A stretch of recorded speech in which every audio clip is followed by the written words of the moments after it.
All right, let's just jump right in. Welcome to this explainer, where we're going to unpack a ruthlessly specific, entirely rules-based approach to the markets. We're talking about the VWAP plus EMA strategy.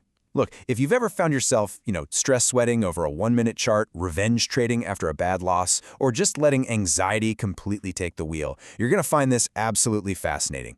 We're looking at a purely mechanical system derived straight from our source data, and it's designed to do one thing: entirely strip human emotion out of your trade execution. I mean, seriously?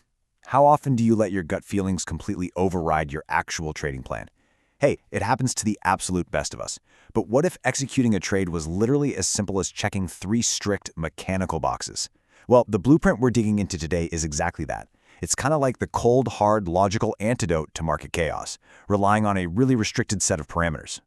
So here's our roadmap for today. We're going to decode the strategy, establish the VWAP directional bias, and then look at the EMA crossover confirmation. After that, we'll outline the exact execution steps for buying, selling, and finally, mastering that all-important risk-reward. All right, Section 1, decoding the strategy and looking at this two-part mechanical system.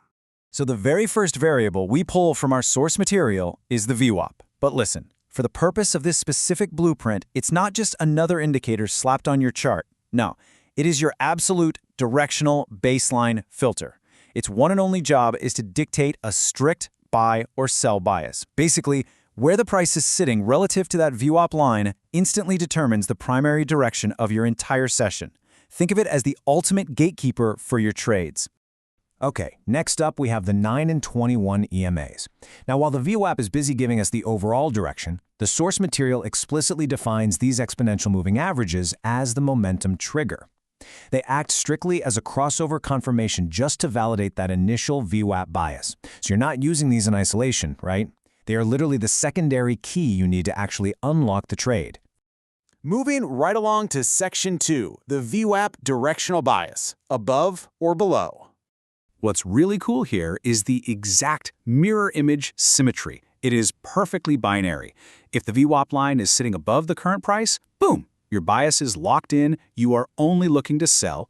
Conversely, if the VWAP is below the price, your bias completely flips and you are only looking to buy. There is absolutely zero gray area in the source material here. The price relative to that VWAP dictates your entire side of the market for that moment. No overthinking allowed. Which brings us to Section 3, the EMA crossover confirmation, which acts as our momentum trigger. Here's the catch. You confirm the trade only with the 9 and 21 EMA crossover. The VWAP bias by itself, that's just a setup, guys. It is not a signal. Even if the price is hovering above the VWAP, literally screaming buy at you, you are completely grounded until those two moving averages cross in the correct direction. This right here is the strategy's built-in patience mechanism. It forces you to just sit on your hands and wait for momentum to actually align with your bias. Let's put it into practice in Section 4, executing the buy by stacking those upward conditions. I want you to think of this like a pilot's pre-flight checklist. Step 1, ensure the price is above the VWAP. Check, we've got our buy bias. Step 2, verify the 9 EMA has crossed above the 21 EMA. Check, momentum has officially entered upward territory. And finally, Step 3, target a 1 to 2 risk reward. Do you see how beautifully linear this whole thing is? I mean, if Step 1 fails, you don't even bother looking at Step 2. It just completely eliminates those impulsive, spur-of-the-moment decisions. Now let's flip the script for Section 5, executing the sell, the mirror image strategy. You're probably noticing a rhythm here, right? Because the sell trade is the exact symmetrical inverse. Step 1, price is below the VWAP, giving us our downward bias. Step 2, the 9 EMA crosses below the 21 EMA, giving us our momentum confirmation. And Step 3, target that same 1 to 2 risk reward. The conditions completely flip, except of course for that mathematical target right at the end. All right, down to our final piece, Section 6, mastering the risk reward, or as I like to call it, the math of survival. 1 to 2.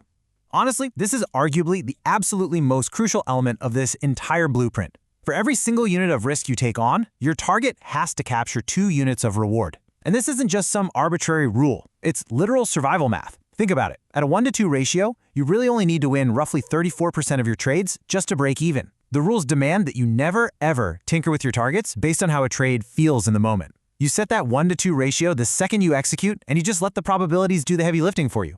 When we take a step back and view this entire system as a whole, the structural balance is just flawless. For your VWAP filter, it's simply price above versus price below. For your crossover, it's the 9 above the 21 versus the 9 below the 21. And anchoring the whole shebang right at the finish line is that unchanging 1-to-2 risk-reward. The logic acts as a perfect mirror, which means there is absolutely zero room for second-guessing yourself mid-trade. So here's the final question you really have to ask yourself today. Is your current trading strategy anywhere near this disciplined? Because the true value of this VWAP plus EMA blueprint isn't about finding some magic holy grail indicator. No, it's about the unrelenting, mechanical structure it forces onto your process.